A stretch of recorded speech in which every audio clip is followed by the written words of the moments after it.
Running a tent is exactly the same way. You really want to get the environment running in the tent before you introduce any plants, because that's going to help ensure that you don't lose any genetics when you first get set up. Do things one at a time. First of all, you want to get yourself a solid tent. Make sure it's a high quality one. Doesn't have too many light leaks. Light leaks do happen with the amount of vents that we have and the amount of ports and so on and so forth for electricals and pipes. Light leaks are going to happen, but you want to make sure that you've got a tent that's going to allow you to either seal those holes up or at least cover them in some way.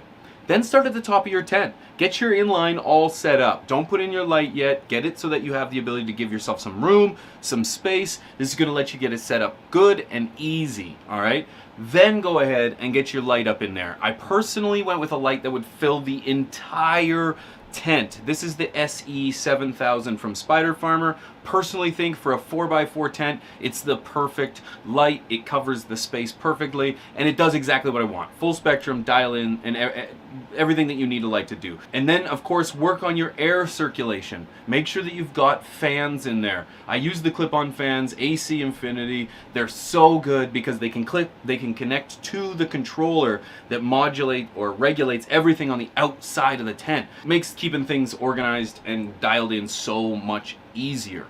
And then I also use a heat mat. For this particular tent, this is my veg tent. So I'm gonna use it for seedlings and I'm gonna use it for small veg plants. So I do use a heat mat when it comes to my seedlings because I'm in the basement.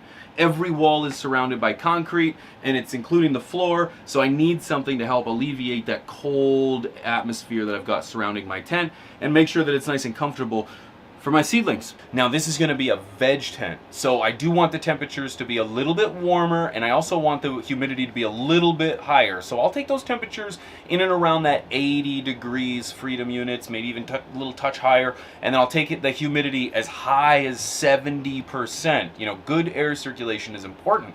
If you're germinating, you want that percentage to be even higher. That's why people use domes, so that you can keep a 90% humidity, but not fog out your tent. So make sure you give yourself a little bit of time to dial in your humidity.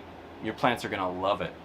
It's great to have two tents for this. I can have one dialed in under an 18 and 6 light schedule with the humidity and the temperature dialed in to veg specific variables.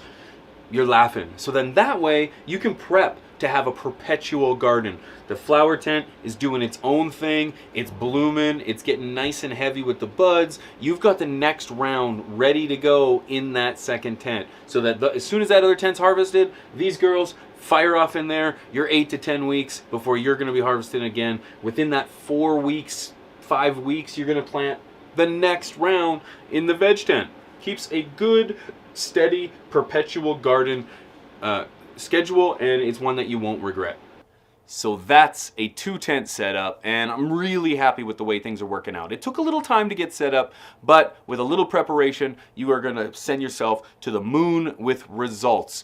Now that's why I like 2-tent setups. My boy Rob from Rob Vlogs is gonna set up a 3-tent setup. And let me tell you, he gives off some great reasons as to why you should run 3 tents. But I'll leave a link to that right here. But until next time, guys, I appreciate you watching. Much love, and I'll see you on the next one. Peace! Also, guys, if there was anything in this video that you guys liked, whether it was these tents, the lights, the air circulation system, the fans, you name it, everything is in the links below. You can use promo code PIGEONS5 for anything Spider Farmer related, and you can use promo code PIGEONS420 for anything AC Infinity related. Save yourself some money at checkout. Get yourself the flyest gear, and save some money while doing it.